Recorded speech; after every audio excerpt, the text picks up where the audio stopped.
What's going on, everyone? It's Rando. I'm back with another one. So I'm just going to do a little bit of a quick frame review today, and I got the Combat Armory CA19 frame. It's their Glock 19 clone size frame. It's from Combat Armory. Just picked it up as a frame, but let's go do like a quick little tabletop review of it and break it down real quick, show you some slides on it, and give you my overall thoughts. So here we are with like the tabletop view of everything. I do have everything taken apart and laid out. Obviously nothing is loaded that I'm going to be using today.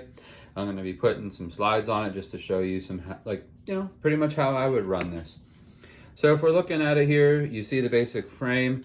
The frame without anything in it is how it ships to you, and it does come with the locking block. I've seen other reviews where it seems like there's some extra polymer, like overmold on things. I haven't seen the overmold. That being said, the locking block that comes with it is super rough. I did take a Dremel to it and kind of polish it up. It's smooth. It still has some pitting in it though, but I mean, at least they include it. You can get these, I know, very inexpensively anyway. Looking at the plastic of the frame itself and the molding, you see a couple little dots that look like from the molding process are there, but in all honesty, other frames that I've gotten, even like PSA and stuff like that, on the blem or not blem models have those same like little dots from molding anyway. I used an AIM surplus parts kit for this. Now I know you can buy one off of Combat Armory, but I was already placing an order with AIM surplus and just kind of added that to it. The parts themselves installed very easily. The holes that are for the pins were very tight, but I like that feature just for the fact that you don't want them walking out on you whenever you're firing the weapon. I will say that this pretty much has the same problem that I've seen with other firearms, and that's where your takedown lever is kind of hard to get fingers on. PSAs are honestly about the same feeling. Glocks are about the same feeling. I can't say that anything is like super great or superior in that aspect. I do like the fact that it has a little bit of a flare here. The one thing I will tell you is a lot of the frames that I hold, whether it's aftermarket or Glocks are, you know, very solid. I'll give them that. Some polymer 80 ones and some other frames, you could actually grab and kind of squish this part down here, and a lot of people do add a flared magwell to these or other, you know, clone frames, and that's fine. I usually don't, but there's not any squish to it, so it's very solid. It's firm. It feels like a nice solid piece. I feel that no matter what magazine you're putting in this, whether it be like a P-mag, you know, it's locking in very nicely, or a factory Glock mag, it's locking in very nicely. Even a longer Glock mag, everything's locking in very nicely. It comes ready to have a light or whatever attachment on the front that you'd like, just like a factory Glock would. Whenever you order these online like I did, you're going, you're purchasing it, you're having it sent to your FFL, you're filling out the paperwork, doing the background check, and then it's legally yours to have as a firearm. Assembly was not bad in all honesty. If you put together some Legos as a kid, now as an adult, you should be able to assemble a frame. There's tons of videos online on how to be able to do that. Went together well. As I said, one big feature I like is the fact that the pinholes were tight. I think that's good because it's going to prevent from walking. And the thing that I was surprised with the most about this was the texturing of it. I think it's awesome. If you've ever held a Shadow Systems, now I know this doesn't really look, you know, like exactly like a Shadow Systems firearm, but you're gonna feel that, to me, the texturing feels very similar to a Shadow Systems.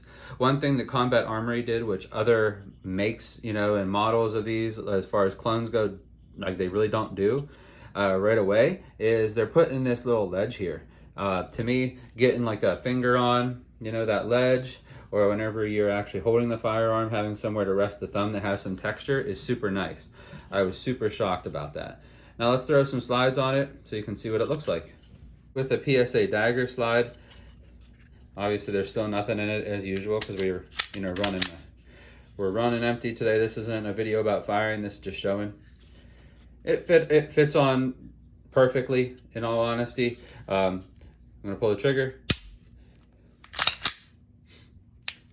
and fire. It like functions great. I'm not having any issues with that at all. And it looks good, you know, gotta look good too. Let's get another slide on this frame and show you how that one works too and looks. So this one's actually an AIM surplus slide with their ported barrel. Fit, function, pull the trigger, good. Everything's functioning as it should, and looks good too. So let's go ahead and put our P-mag in. You know, it's holding in nice, locking back as it should. Let's go ahead and drop it. Factory Glock mag, holding back as it should. And let's throw the 17 size mag in and locking back just as it should. And let's go ahead and drop that. Okay. Very nice though. Let's go ahead and throw a light on and see what it looks like too. Looks good, mounts up just like any Glock would. Overall, super happy with this frame. I just can't get over how the texturing feels. It does feel good in the hand. I feel I'm able to get a nice purchase on it. Just super pleased with it. Overall fit and finish, I think, are terrific for what you're paying. The stippling looks great. I'd be lying if I told you I didn't already order another one to do another little assembly here. So just super happy with it overall. I have taken it to the range. It has not given me any issues. And here I'm gonna disassemble real quick and just show you what an area of trouble that some people might have problems with whenever they do their first assembly. Just wanted to show you that up in here is going to be where your cruciform is, and you have to make sure this is adjusted properly so that it's catching the firing pin in your slides. Okay, if not, you're going to have some dead trigger.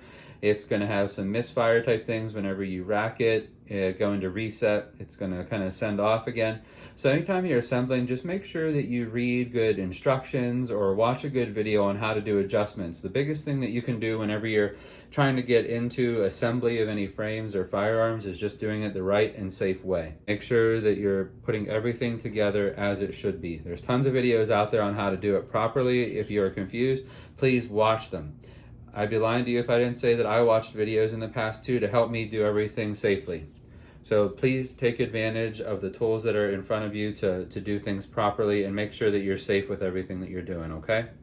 Ultimately though, I was shocked with how nice this feels in the hand. I'm thankful I got it. Like I said, I already ordered another one. Gonna have another little assembly to put together here. I'm super happy. It is honestly the best feeling Glock clone frame that I've held in a while. Beats the PSA very easily. Beats P80 very easily. Beats SCT very easily. And it feels better than holding a factory Glock. Just overall, really enjoying it. And I hope that you guys like this. As always, everyone, be safe, be kind. Thanks for watching. God bless you all, and I'll catch you next time. Thanks.